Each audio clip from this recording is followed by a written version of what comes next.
Hello there. Welcome back. You are most happily met. Most happily met indeed. Trust you slept well. Father Zeus has given us a beautiful day today. So, let us continue our discussion. We shall begin.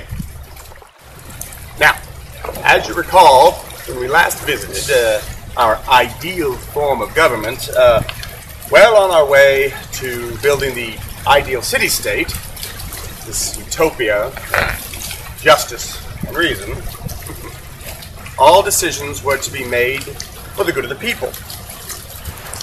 But how were those decisions to be made?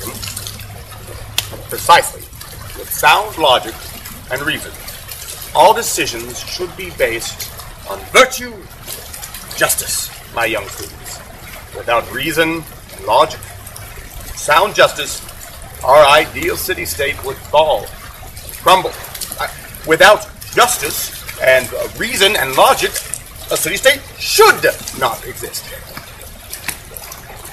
Pardon my enthusiasm, excuse my excitement, but you know how I get when I discuss reason and justice. Now, we were going to establish a ruling class. Virtuous men lead the city-state, our so-called guardians. Now, ponder a bit more about these folks. Let's chat about who will be in our ruling class. Now remember, as we discussed, in order for society to work, occasionally we must withhold some information, intentionally mislead some of the people. No. Don't look at me that way.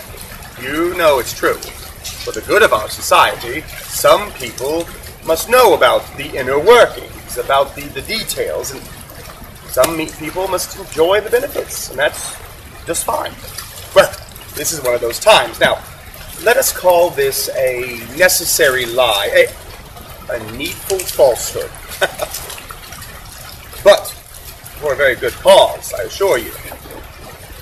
You see, we are going to need to tell a story, invent a bit of a myth. Our wonderful and diverse and productive population will need to believe that they belong. We have to identify the best citizens to serve as our guardians and separate them from the others, given proper training. House them together. They will dine on simple food together and enjoy long days together to become elite warriors. They listen to the finest music and poetry, and they will exercise their bodies, training for battle in physical sessions, neither too long nor too short. In essence, a class of guardians ready to give their lives for the good of truth and virtue and justice. Now, it's time for us to create our new myth. It must convince all of the inhabitants of our ideal city-state that they have a place in society. Now, what if I were to tell you that any number of oracles have said that the gods made humanity, and when they made humanity, they literally mixed with mankind trace amounts of natural elements, that inside each of us there remains particles of gold, silver, brass, and iron. Imagine, if you will, my students, what an image indeed, that at the dawn of time, the gods themselves scooped up whatever available materials were around, breathed life into them, and mingled in each of us tiny dashes of gold and silver and brass and iron. Within all of us, literally mixed into your physical body, there were trace elements of precious metal. Remarkable. Also complete nonsense, of course. The very idea of God's forming men with metal.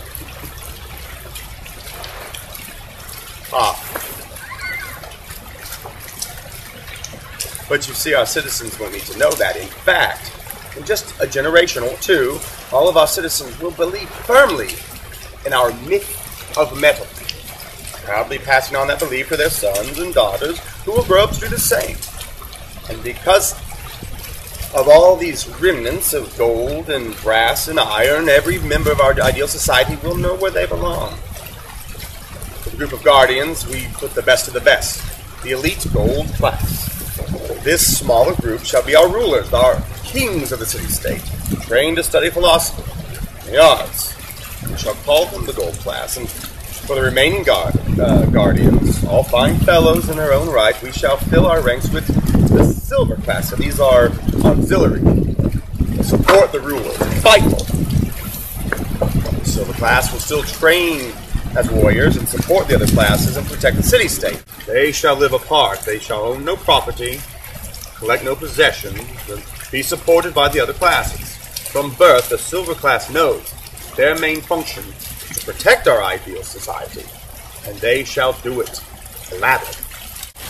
Finally, we come to the brass and iron class. Here are our merchants, our tradesmen, our craftsmen, and they are very valuable, a necessity to our new society.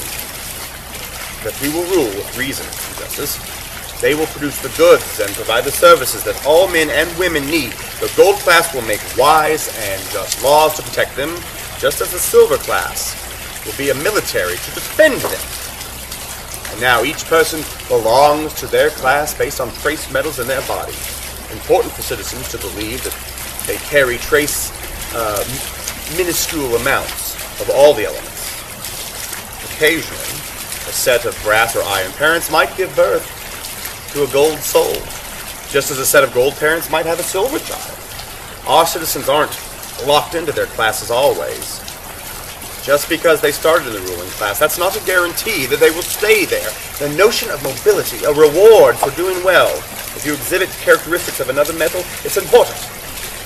Students, the rulers of our city-state must always be on the watch for putting people into the correct classes.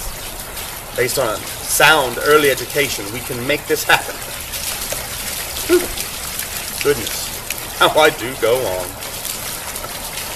But you will soon see that the myth of metals is a necessary falsehood. Every man in his place, every man in our city-state will have a necessary function to fulfill, to complete order, and rule all based on a system of justice. What's that, you ask? Who is best qualified to be our gold class, to rule our city-state? How shall we determine specifically who the kings of our ideal city-state will be? Well, that, my students, is another discussion. But methinks that you already know the answer. Till next time.